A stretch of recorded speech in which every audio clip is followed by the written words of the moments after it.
श्री कृष्ण और सत्यभामा जी की कहानी। एक बार देवर्षि नारद जी देवराज इंद्र के यहाँ से द्वारकापुरी जा रहे थे। नारद जी देवराज के वहाँ से पारिजात वृक्ष का एक फूल ले आए थे। उन्होंने वह फूल भगवान द्वारकाधीश को अर्पित किया। वो सुंदर पुष्प ठाकुर जी ने श्री रुक्मणी जी को दे दिया। नारद जी हमेशा वही कार्य करते हैं जो भगवान के मन में होता है। ये वही लीला करते हैं जिससे भगवत नाम, रूप और महिमा का अद्भुत रूप प्रकाशित हो।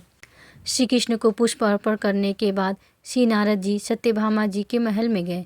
नारद जी ने सत्यभामा जी से पूछा कि क्या स्वर्ग का पारिजात पुष्प उन्हें मिला। सत्यभामा जी को इस विषय में कोई जानकारी नहीं थी। नारद जी ने उन्हें कहा कि मैं तो आपको श्री कृष्ण की सर्वोपरि प्राण प्रिय मानता था, तो मुझे लगा कि प्रभु ने वह पुष्प आपको ही दिया होगा। दासियों से पता करने पर ज्ञात हुआ कि वो पुष्प भगवान ने रुक्मणी जी को दिया था। नारद जी ने कहा, इसका मतलब श्री कृष्ण रुक्मणी जी से ज़्यादा प्रेम करते हैं। यह सुनकर सत्यभामा जी रूठकर बैठ गई। नारद जी द्वारकाधीश के पास पुनः गए और कहा, प्रभु, आपके उस पुष्प को रुक्मणी जी को देने की वजह से सत्यभामा जी आपसे रूठ गई हैं। ठाकुर जी ने पूछा, यह बात सत्यभामा जी को कैसे पता चली। नारद जी ने बोला, प्रभु, मैं ही गया था उनके पास, ऐसे ही बातचीत में ये बात निकल गई। ठाकुर जी ने नारद जी की तरफ देखा और मुस्कुराए कि नारद जी कोई न कोई ऐसी लीला करते ही रहते हैं। जब प्रभु सत्यभामा जी के समीप आए तो उन्होंने कहा कि वो पुष्प भले ही नारद जी वापस ले जाते, लेकिन उसे रुक्मणी के पास नहीं जाना चाहिए था। ठाकुर जी सत्यभामा जी को मनाते हुए बोले, चिंता मत करो, मैं वास्तव में तुमसे ज़्यादा प्रेम करता हूँ। रुक्मणी जी को तो मैंने केवल पुष्प दिया है, तुम्हारे लिए तो मैं वो पारिजात वृक्ष लाकर तुम्हारे आंगन में लगा दूंगा। सत्यभामा जी यह सुनकर प्रसन्न हो गई। पृथ्वी के पुत्र भौमासुर का जब अत्याचार बढ़ा तो देवराज इंद्र ने श्री द्वारकाधीश जी की शरण ली और उनसे सारे देवताओं को बचाने की प्रार्थना की। सत्यभामा जी साक्षात पृथ्वी देवी का रूप हैं। भौमासुर पृथ्वी देवी का पुत्र था।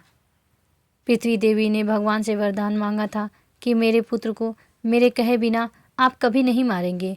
इसलिए सत्यभामा जी की आज्ञा के बिना भौमासुर का वध नहीं किया जा सकता था। इसी वरदान की वजह से भौमासुर अत्याचारी बन गया था और कोई देवता उसे मार नहीं पा रहे थे। जब श्री कृष्ण भौमासुर से लड़ने के लिए निकले तो उन्होंने सत्यभामा जी को बताया कि भौमासुर का आतंक बहुत बढ़ गया है, इसलिए आप भी मेरे साथ चले। भौमासुर ने सत्यभामा जी के सामने प्रभु पर शस्त्रों की वर्षा कर दी। श्री कृष्ण प्रेम में पगी हुई सत्यभामा जी यह भूल गई कि भौमासुर पृथ्वी के अंश से ही प्रकट हुआ था। उन्होंने श्री कृष्ण से अनुरोध किया, हे नाथ, इसे शीघ्र मार दे।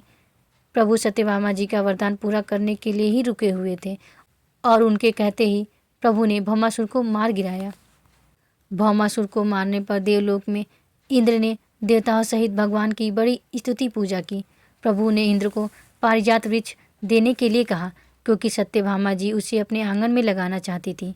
इस पर इंद्राणी ने पारिजात वृक्ष देने के लिए मना करते हुए कहा कि यह वृक्ष मृत्युलोक के योग्य नहीं है। देवराज ने इंद्राणी को याद दिलाया कि वे सर्वसमर्थ प्रभु हैं जिन्होंने अभी भौमासुर को मार गिराया है, जिस पर देवताओं का कोई प्रभाव नहीं पड़ रहा था, लेकिन इंद्राणी हट कर रही थी। कुछ देवता भी उनके पक्ष में आकर भगवान का विरोध करने लगे। वह भगवान से युद्ध करने के लिए भी तैयार हो गए और उन्होंने प्रभु को कुछ कठोर शब्द भी कहे। उनका कहना था कि मृत्युलोक में देवलोक का वह वृक्ष नहीं जाएगा। प्रभु ने कहा कि मेरी द्वारिका पूरी मृत्युलोक नजर आती है। अभी तक तो आप सब भौमासुर के डर से पीड़ित थे। अगर भौमासुर का वध न होता तो तुम्हारे हाथ में स्वर्ग भी नहीं रहता और तुम मांगने पर एक वृक्ष भी नहीं दे रहे हो। श्री कृष्ण ने गरुड़ जी को पारिजात वृक्ष को उखाड़ने की आज्ञा दी।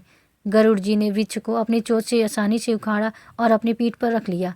भगवान ने गरुड़ जी को उन अहंकारग्रस्त देवताओं को थोड़ी लीला दिखाने का इशारा किया। गरुड़ जी ने केवल एक पंख से प्रहार किया तो सहस्त्रों देवता मूर्छित होकर गिर गए।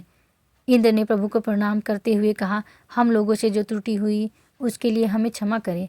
ठाकुर जी, सत्यभामा जी और पारिजात वृक्ष सब गरुड़ जी पर विराजमान होकर वापस आए। पारिजात वृक्ष को सत्यभामा जी के महल में लगाया गया। अब सत्यभामा जी बहुत प्रसन्न थी। कुछ समय बाद नारद जी सत्यभामा जी के महल में पहुँचे। सत्यभामा जी ने नारद जी से कहा, आपकी कृपा से श्री कृष्ण मुझे बहुत प्यार करते हैं।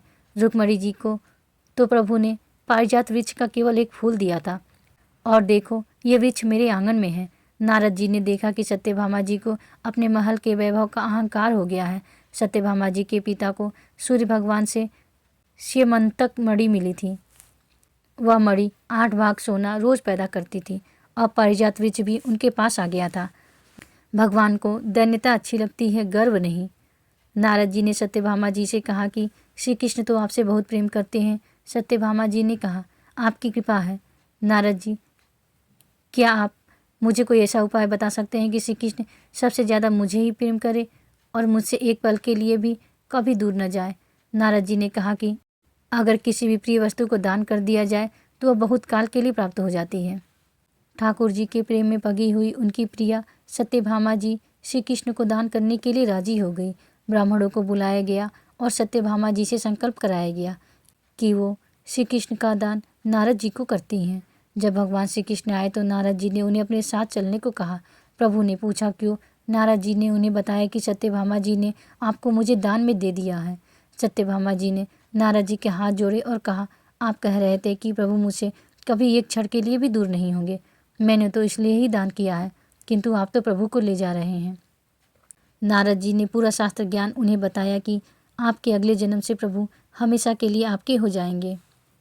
सत्यभामा जी बोली, आप जो कहेंगे मैं बदले में दे सकती हूँ, लेकिन मैं श्री कृष्ण को एक क्षण के लिए भी नहीं छोड़ सकती। नारद जी ने बताया कि अगर आप दान में दी गई वस्तु को पुनः प्राप्त करना चाहती हैं तो उसके बराबर की कोई वस्तु मुझे दे दे। उन्होंने पूछा, श्री कृष्ण को प्राप्त करने के लिए श्री कृष्ण के बराबर कोई वस्तु है आपके पास? सत्यभामा जी ने कहा, एक श्री कृष्ण क्या, मैं अनेक तौल दूंगी। नारद जी उनका यही भ्रम मिटाना चाहते थे। नारद जी ने कहा, ठीक है, तो श्री कृष्ण के बराबर आपके पास जो सोना चांदी हीरे रत्न जवाहरात आदि हैं उन्हें तौल के मुझे दे दीजिए। श्री कृष्ण इस पर मुस्कुरा दिए। सत्यभामा राजी हो गई। उन्होंने बड़ा सा एक सुंदर तराजू मंगवाया। उसके एक पलड़े में द्वारकाधीश बैठे। जब तौलना शुरू हुआ तो सत्यभामा जी सारे सुंदर आभूषण, स्वर्ण, चांदी, रत्न, हीरे जवाहरात सब लाकर रखती जा रही थी, लेकिन तराजू में कोई फर्क नहीं पड़ रहा था। अब तो सत्यभामा जी व्याकुल हो गई कि अगर श्री कृष्ण को तौला ना जा सका तो नारद जी उन्हें अपने साथ ले जाएंगे। उन्होंने अन्य रानियों के आभूषण, स्वर्ण, रत्न, हीरे आदि लाकर डाले, फिर भी पलड़ा श्री कृष्ण का ही भारी रहा। सत्यभामा जी व्याकुल होकर रोने लगी और उन्होंने नारद जी से प्रार्थना की कि मैं श्री कृष्ण के बिना नहीं रह सकती। अब मेरे पास श्री कृष्ण के बराबर देने के लिए कुछ भी नहीं बचा। नारद जी ने कहा कि यहाँ सारी रानियाँ हैं, लेकिन रुक्मणी जी कहीं दिखाई नहीं दे रही।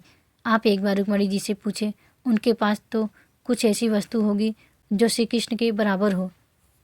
सत्यभामा जी भागती हुई रुक्मणी जी के पास गई और रोते हुए उन्हें सारा वृत्तांत सुनाया। फिर उन्होंने कहा कि आप मेरी बड़ी बहन हैं, अब आप मुझ पर कृपा करें। रुक्मणी जी ने कहा, तुम निश्चिंत हो जाओ। उन्होंने एक तुलसी का पत्ता लिया और उसमें कृष्ण नाम लिखा। रुक्मणी जी ने सारे आभूषण हटाए और जैसे ही तुलसी का पत्ता रखा तो तुलसी जी का पलड़ा भारी हो गया और श्री कृष्ण का पलड़ा ऊपर उठ गया। तुलसी जी पर कृष्ण नाम लिखा था तो कृष्ण नाम का पलड़ा भारी हो गया और श्री कृष्ण हल्के हो गए। नारद जी और रुक्मणी जी मुस्कुराकर सत्यभामा जी से कहते हैं, देखो प्रीतम को कैसे तौला गया, नाम से। श्री कृष्ण को आप किसी सोने चांदी रत्नों से नहीं तौल सकते। श्री कृष्ण का नाम उनसे भी भारी है। राधे राधे।